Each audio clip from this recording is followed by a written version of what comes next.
నమస్తే శ్రీమాత్రే నమః. ఇప్పుడు మనం నవంబర్ మాసం 2024, 2025 మార్చి వరకు మేషాది ద్వాదశ రాశుల వరకు ఎలా ఉండబోతోంది, వారి యొక్క శుభాశుభ ఫలితాలు ఏమిటి, ఏం చేయాలి, ఏం చేయకూడదు, సూచనలు, పరిహారాలు అవన్నీ ఇప్పుడు మనం ఒక్కొక్కటిగా చూద్దాము. తదుపరి రాశి మకర రాశి. ఈ రాశి వారికి అన్ని విధాల యోగదాయకంగాను, తలపెట్టిన పనులన్నీ దిగ్విజయంగాను నెరవేరుతాయి. ఒకంత ఆలస్యమైన వృత్తి వ్యాపారాల్లో లాభాలు పొందుతారు. ధన గౌరవాలకు లోటు అనేది ఉండదు. పెండింగ్ వ్యవహారాలు పూర్తవుతాయి. నూతన గృహాలు కట్టుకోవడము, నూతన గృహాలు కొనుక్కోవడము జరుగుతుంది. శుభకార్యాలు చేస్తారు. బంధుమిత్రులను కలవటము, శత్రుబాధలు లేకుండా హోదాగల వ్యక్తులతో వీరికి స్నేహ లాభాలు కలుగుతాయి. మంచి మంచి పరిచయాలు పెంపొందించుకోవడం జరుగుతుంది. అభివృద్ధిలోకి వచ్చే దిశగా వీరు ప్రయాణం చేస్తారు. ఉద్యోగ వృద్ధి జరుగుతుంది.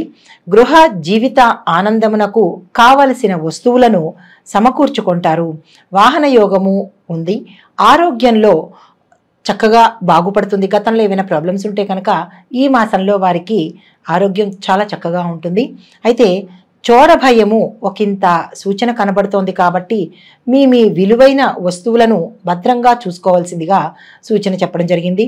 స్థిరాస్తి కొంచెం నష్టం కలిగేటట్టుగా ఉంది కాబట్టి దాని మీద కొంత అవగాహన పెట్టుకోవడం మంచిది. ఈ రాశిలోని స్త్రీలకు భార్యాభర్తల మధ్య అవగాహన, అన్యోన్యత చాలా బాగుంటుంది. తలచిన పనులు వెంటనే నెరవేరుతాయి. ఉద్యోగ ప్రాప్తి, ఉద్యోగంలో అభివృద్ధి, ప్రమోషన్లు రావడము, వివాహం జరగటము, అనుకూలమైన దాంపత్యము, తర్వాత సంతాన యోగము, తర్వాత చిక్కు సమస్యల నుంచి గతంలో ఏమైనా చిక్కు సమస్యలు ఉండుంటే కనుక, ఏమైనా పరిష్కరించలేని సమస్యల్లో వీరు ఉంటే కనుక అవి ఈ మాసంలో మీకు తీరిపోతాయి. కోర్టు వ్యవహారాల్లో జయాన్ని పొంది మీ వైపే తీర్పు వచ్చేటట్టుగా సూచన కనబడుతోంది. అలంకరణ వస్తువులు కొనుక్కుంటారు. కుటుంబంలో సౌఖ్యం కలుగుతుంది. ఇప్పుడు ఆయా రంగాల వారికి ఎవరెవరికి ఎలా ఉందో చూద్దాం. ముందుగా విద్యార్థులకు జ్ఞాపక శక్తి తక్కువగా ఉంటుంది. ఇతర వ్యాపకాలు అంటే చదువు తప్ప మిగతా విషయాల మీద వీళ్ళు ఎక్కువగా శ్రద్ధ చూపిస్తున్నారు కాబట్టి వీళ్ళు అనుకున్న రీతిలో చదువులో ముందంజ వేయలేకపోతున్నారు. ఒకంత ఫెయిల్ అయ్యే అవకాశాలు కూడా కనబడుతున్నాయి కాబట్టి ఇతర వ్యాపకాలు తగ్గించుకొని చదువు మీదే శ్రద్ధ పెట్టినట్లయితే కనుక మీరు అనుకున్న స్థాయిలో ర్యాంకులు సంపాదించుకోగలుగుతారు. విదేశీయానం వెళ్ళి అంటే అక్కడ చదువుకుందాము, విదేశాల్లో చదువుకుందాము అని అనుకున్న వాళ్ళకి అక్కడ అవకాశం వచ్చేటట్టుగా కనబడుతోంది. తరువాత విదేశ యానం చెయ్యాలి అని అనుకున్న వాళ్ళు అంటే చదువు నిమిత్తంగా కాదు, ఒక విహారయాత్రగా వెడదాము అని అనుకున్న వాళ్ళకి విదేశాలు వెళ్ళే అవకాశం కూడా కనబడుతోంది.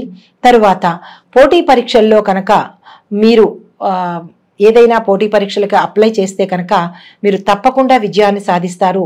అనుకున్న దానికన్నా ఎక్కువ మార్కులతో మీరు ఆ పోటీ పరీక్షను పాస్ అయ్యే అవకాశం ఉంది కాబట్టి ఆ దిశగా మీరు చెయ్యండి. తరువాత ఈ మాసమంతా మీకు అనుకూలంగా ఉంది కాబట్టి మరింత శ్రద్ధ పెట్టి కాన్ఫిడెన్స్తో మీరు అనుకున్న పనిని సాధించుకోండి. తర్వాత వ్యవసాయదారులకు పంటలు బాగా పండి విపరీతమైన లాభాలు వచ్చేటట్టుగా కనబడుతోంది. 2కి 4 మీకు లాభాలు వస్తున్నాయి కాబట్టి తగు జాగ్రత్తగా ఆ లాభాలను సద్వినియోగం చేసుకోండి. మెట్ట పంటల వలన లబ్ధి చేకూరుతుంది. పాత అప్పులు ఏమైనా ఉంటే కనుక అవి తీరిపోతాయి కాబట్టి కొత్త అప్పుల కోసం మీరు ప్రయత్నం చేయవద్దు. ఈ మాసం మీరు స్తబ్దుగా ఉండండి. తర్వాత పెట్టుబడుల గురించి ఏవైనా ఆలోచనలు ఉంటే మీరు స్థిరమైన వాటిల్లో పెట్టుబడి పెడితే అనుకున్న దానికన్నా ఎక్కువ లాభాలు వచ్చేటట్టుగా కనబడుతోంది. మీరు ఆ దిశగా ఆలోచన చేయవచ్చు. తర్వాత వ్యాపారస్తులకు ధన ఆదాయము ఎక్కువగా ఉంది. లాభాలు ఎక్కువగా వస్తాయి. పార్ట్నర్షిప్ వ్యవహారాలు మంచి అనువైన సమయం కాబట్టి మీరు నిరభ్యంతరంగా మంచి పార్ట్నర్తో మీరు వ్యాపారాన్ని విస్తరించుకోవచ్చు. కొత్త వ్యాపారంలో చేరవచ్చు. బ్రాంచీలు కూడా పెట్టుకుందాము అని అనుకుంటే కనుక మీ నక్షత్రానికి సరిపడా దిక్కుని ఎంచుకుని ఆ దిక్కుకు మీరు బ్రాంచీలు కనుక ఓపెన్ చేసినట్టయితే మీకు పేరుతో పాటు లాభాలు కూడా వస్తాయి. తర్వాత జాయింట్ వ్యాపారస్తులకు కొత్తగా లేదా జాయింట్ వ్యాపారం చేయాలనుకున్న వాళ్లకు ఈ మాసం అత్యంత అనువైన మాసం కాబట్టి మీరు ఆ దిశగా ఆలోచించవచ్చు. తదుపరి క్రీడాకారులు, కళాకారులు, సినీ, టీవీ నటీనటులకు, డైరెక్టర్లకు, నిర్మాతలకు శ్రమకు తగిన ఫలితం కనిపిస్తుంది. ధనాదాయం బాగుంటుంది. మీరు పెట్టిన ధనానికి 4 నిర్మాతలకైతే కనుక ఎక్కువ విశేషించి లాభాలు వచ్చేటట్టుగా కనపడుతోంది. తగిన గుర్తింపు కూడా మీకు వస్తుంది. తర్వాత బహుమతులు, అవార్డులు వస్తాయి. తర్వాత గాయకులకు మీ సినీ రంగంలో ఉన్న కొత్తగా పాత్రలు కావాలి, మాకు ఆ పాత్ర డ్రీమ్ రోల్ అని అనుకున్న వాళ్ళకి ఆ పాత్రలు మిమ్మల్ని వరించే అవకాశం ఉంది కాబట్టి మీరు ఆ దిశగా ప్రయత్నం చేయండి. తరువాత కాంట్రాక్టర్లకు మధ్య మధ్యలో చిన్న చిన్న ఇబ్బందులు ఎదురైనా కానీ మంచి లాభాలు వస్తాయి. కొత్త కాంట్రాక్టులు మాత్రం ఈ మాసంలో మీరు ఒప్పుకోకుండా ఉండడమే మంచిది. బిల్లులు పూర్తిగా గతంలో బాకీ పడిన బిల్లులు మీకు ఇప్పుడు పూర్తిగా వసూలైపోతాయి. కొత్త కాంట్రాక్టర్ను అందుకుంటారు కానీ ఆచితూచి మీరు అది తీసుకోవడానికి చూడండి. రియల్ ఎస్టేట్ రంగం వారికి, మార్కెటింగ్ రంగం వారికి ఈ మాసం అత్యంత అనుకూలంగా ఉంది కాబట్టి మీరు కొత్త వెంచర్లు వేయాలనుకున్నా లేదా టార్గెట్లు పెట్టుకోవాలనుకున్నా ఈ మాసంలో మీరు నిరభ్యంతరంగా పెట్టుకోవచ్చు. తర్వాత ఈ మాసంలో మీరు ఏదైనా బకాయి పడిపోయిన అమౌంట్ ఏదైనా ఉంటే కనుక మీకు తిరిగి వచ్చే అవకాశం ఉంది కాబట్టి మీరు మర్చిపోయిన సొమ్ము మీకు తిరిగి వస్తుంది కాబట్టి అది ఏంటా అనేది మీరు ఒక ఆలోచన చేసుకోండి. తర్వాత రాజకీయ నాయకులకు ప్రజల యొక్క సమస్యలను గుర్తించి యుక్తిగా మీరు పరిష్కరిస్తారు కాబట్టి వారి యొక్క అభిమానము, ఆదరణ మీరు పొందుతారు. అధిష్టాన వర్గం నుంచి మీకు విశేషమైన ఆదరణ, గౌరవము, మంచి పదవులు మీకు వచ్చే అవకాశం కనబడుతోంది. మీరు అది కాకుండా మీరు ఇంకేదైనా డ్రీమ్ పదవి ఉంది అని అంటే నాకు ఆ పదవి చెయ్యాలని ఉంది అని అనుకుంటే కనుక దానికోసం కూడా మీకు ఈ మాసం మంచి అనుకూలమైంది కాబట్టి మీరు ఆ దిశగా ప్రణాళిక వేసుకోండి. తర్వాత ప్రజలకు ఏదైనా మాటలు ఇచ్చి ఉంటే లేదా ఏదైనా వాగ్దానాలు చేసి ఉంటే కనుక అది మీరు నిర్వర్తించాల్సిన సమయం ఇది కాబట్టి ఇది నిర్వర్తిస్తేనే వారి యొక్క ఆదరణ మీకు లభించే అవకాశం ఉంటుంది. మరింత ఉన్నతికి చేరుకునే అవకాశం ఉంది కాబట్టి ఆ వాగ్దానాలను మీరు సమయానికి నిర్వర్తించవలసిన అవసరం ఉన్నది. కొత్తగా రాజకీయ రంగంలోకి రావాలని అనుకున్న వాళ్ళు ఈ మాసం అత్యంత అనుకూలమైన మాసం కాబట్టి మీరు ఆ దిశగా ప్రయత్నాలు చేసుకోవచ్చు. ఇప్పుడు నక్షత్రాల వారీగా పరిహారాలు, పరిష్కారాలు చూద్దాము.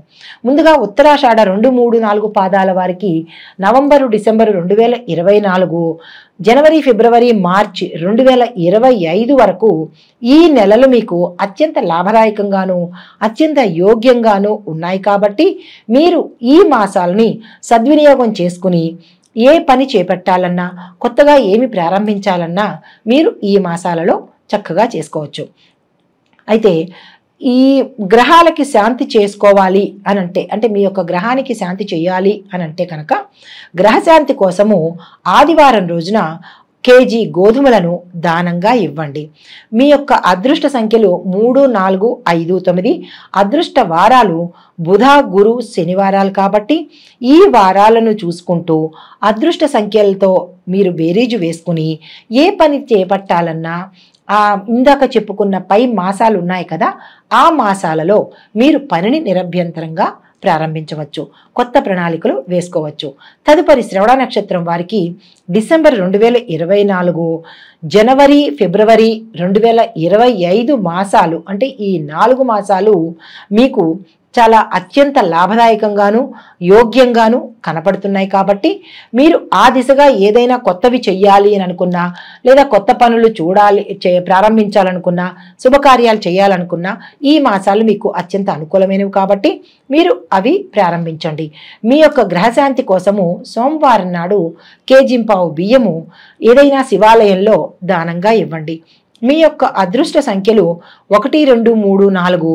అదృష్ట వారాలు బుధ, గురు, శనివారాలు కాబట్టి ఈ వారాలను ఉపయోగించుకుని ఆ సంఖ్యలను ఉపయోగించుకుని పై మాసాలలో మీరు ఏ కార్యం తలపెట్టినా దిగ్విజయంగా ఉంటుంది కాబట్టి మీరు తగిన ప్రణాళిక వేసుకుని ఆలోచించి ఆ దిశగా ప్రయాణం చేయండి. తదుపరి ధనిష్ట 1, 2 పాదాల వారికి డిసెంబర్ 2024, జనవరి, ఫిబ్రవరి 2025 ఈ మాసాలు వీరికి చాలా అనుకూలంగాను లాభదాయకంగాను యోగ్యంగా ఉన్నాయి కాబట్టి మీరు ఏ పని చేపట్టాలన్నా ఈ మాసాలలో మీరు ప్రణాళిక వేసుకోండి, ఆలోచించండి, ఆ దిశగా వెళ్ళండి. అయితే మీ గ్రహానికి శాంతి చేసుకోవాలి కాబట్టి మంగళవారం నాడు కేజీ కందులు కానీ లేదా కేజీ పావు ఎర్ర కందిపప్పును కానీ దానంగా ఇవ్వండి. మీ యొక్క అదృష్ట సంఖ్యలు 2, 3, 4, 7. అదృష్ట వారాలు సోమ, గురు, శనివారాలు కాబట్టి ఈ వారాలను ఉపయోగించుకుని ఆ సంఖ్యలతో మీరు కీలకమైన పనులను చేపట్టండి. తరువాత మొత్తంగా రాశి మొత్తానికి అంటే మకర రాశి వారు అందరూ కలిసి చేసే పరిహారాలు ఏంటి అంటే, కొంతమందికి మాకు నక్షత్రాలు తెలియవండి, మాకు పాదాలు తెలియవండి, మరి మేమేం పరిహారాలు చేయాలి అని కనుక అనుకున్నట్టయితే వారి కోసము ఈ రాశి పరిహారాలు అన్నమాట. వీరు ఏం చేయాలంటే శనీశ్వరుడికి, కేతువుకి జపాలు, దానాలు ఇవ్వాలి. శనికి తైలాభిషేకము, వెంకటేశ్వర స్వామి, ఆంజనేయ స్వామి, అయ్యప్ప దేవాలయాల సందర్శనం తప్పనిసరిగా చెయ్యాలి, పూజించాలి. శని స్తోత్రము, సుబ్రహ్మణ్య స్తోత్రము తప్పనిసరిగా పఠించాలి. ఇది ప్రత్యేకమైన సూచన. తర్వాత ఈ రాశి మొత్తం అందరికీ ఇందులో ఉండే 9 పాదాలు 3 నక్షత్రాల వాళ్ళకి కూడా కలిపి శుభప్రదమైన రంగులు ఏంటంటే నీలము, ఆకుపచ్చ, నలుపు, పసుపు. ఈ 4 రంగులు మీకు చాలా శుభప్రదం కాబట్టి ఏదైనా కీలకమైన పని కోసం వెళ్ళేటప్పుడు వీటిల్లో మీకు అనుకూలమైన రంగు, మీకు ఉన్న రంగు ధరించి మీరు వెళ్ళవచ్చును. తరువాత ఈ రాశివారు చదవవలసిన మంత్రము ఓం శ్రీం వత్సలాయ నమః అనే ఈ మంత్రాన్ని 108 సార్లకు తక్కువ కాకుండా జపించవలసిందిగా విధిగా తప్పనిసరిగా ప్రత్యేకమైన సూచనగా చెప్పడం జరిగింది. చిన్న మంత్రమే కదండి, తప్పనిసరిగా చదవండి. ఈ గ్రహాల యొక్క అనుగ్రహాన్ని మీరు తప్పనిసరిగా పొందండి. ప్రతి గ్రహాలకి ఖగోళ శాస్త్రపరంగా ప్రతి గ్రహము చరిస్తూ ఉంటుంది, అంటే కదులుతూ ఉంటుంది. కాబట్టి ఇవి ప్రత్యేకంగా ఒక్కొక్కళ్ళకి చెప్పేది కాదు. అంటే ఇప్పుడు పలానా వాళ్ళకి అని చెప్పేది కాదు. ఆ రాసుల్లో కొన్ని కోట్ల మంది ఉండవచ్చు, ఆ నక్షత్రంలో కొన్ని కోట్ల మంది ఉండవచ్చు. ఇవి గోచార ఫలితాలు, అంటే చెరించే ఫలితాలే కానీ ఇది ఇదమిద్ధంగా ఇది ప్రత్యేకంగా వీరికి అని చెప్పడానికి మాత్రం కాదు. ఇది మీకు ప్రత్యేకంగా కావాలి అని అనుకుంటే మీ పేరుతో నాకు ఇలా జరగట్లేదేంటి, అది అందులో ఇలా చెప్పారు, నాకు ఇలా జరగట్లేదు, ఇది తప్పు, అది కాదేమో అని జ్యోతిష శాస్త్రాన్ని మాత్రం అవమానపరచకూడదు కదా. ఇది పేరుని బట్టి చెప్పేది కాదు. ఇది కొన్ని వేల మంది, కొన్ని లక్షల మందికి ఈ రాశిలో ఉన్న వాళ్ళకి, ఈ నక్షత్రంలో ఉన్న వాళ్ళకి ఎలా ఉండబోతోంది అని చెప్పేది మాత్రమే. కానీ తప్పనిసరిగా ఇది మీకు అని మీరు మీ స్వయానికి మాత్రం అన్వయించుకోకండి, భయపడకండి. సంతోషపడండి, బాగుంటుంది. కానీ ఏదైనా కనుక ఉన్నది అంటే భయపడకండి. ఎందుకంటే మనకి పంచాంగంలో పంచాంగం కానీ లేదా ఏ జ్యోతిష శాస్త్రంలో ఉండే పంచాంగకర్తలు మనకి సూచన చెప్తారు, మీకు ఇలా ఉండబోతోంది అని చెబుతారు. కానీ దాన్ని మీరు పరిగణలోకి తీసుకుని భయపడిపోయి నాకే అని అన్వయించుకోకండి. మీకుగా తెలియాలి అంటే కనుక మీ వ్యక్తిగత జాతక పరిశీలనకు చూపించుకుని, పండితులకి చూపించుకొని వారి ద్వారా మీరు ఉపశమనం పొందితే బాగుంటుంది అని ప్రత్యేకంగా చెప్పడం జరిగింది. దీనిలో నెగిటివ్స్ అంటే జరగలేదు అనుకోవద్దు, జరిగింది అని అనుకోవద్దు. మీకు కావలసిన విషయాలను చెప్పడం కోసం ఎవరు ఏ పండితులు చెప్పినా గోచార రీత్యానే చెప్తారు తప్ప పలానా వారి పేరు అని పెట్టి చెప్పడానికి ఇది అవకాశం లేనిది. జ్యోతిష శాస్త్రం అనేది మనకి మార్గాన్ని సూచించే ఒక దిక్సూచి లాంటిది మాత్రమే. దాన్ని ముందుగా తెలుసుకుని తగు జాగ్రత్తలు తీసుకుంటామని చెప్పడానికి ఈ శాస్త్రం మనకి ఉపయోగపడుతుంది. దీనిలోని తప్పొప్పులను ఎంచకుండా, నెగిటివ్స్గా ఆలోచించకుండా, ఎవరిని దూషించకుండా, ఒకరు ఎక్కువ కాదు, ఒకరు తక్కువ కాదు. పండితులు చెప్పేది ఎప్పుడూ సమంజసమయ్యే ఉంటుంది. అన్నీ చూసుకునే చెప్తారు కాబట్టి ఎవరిని దూషించవద్దు. మీ సొంతంగా ఆలోచించి మీ సొంతంగా మీ నిర్ణయాలు తీసుకోవద్దని ఈ ముఖంగా ప్రేక్షకులకు నేను విన్నవించుకుంటున్నాను.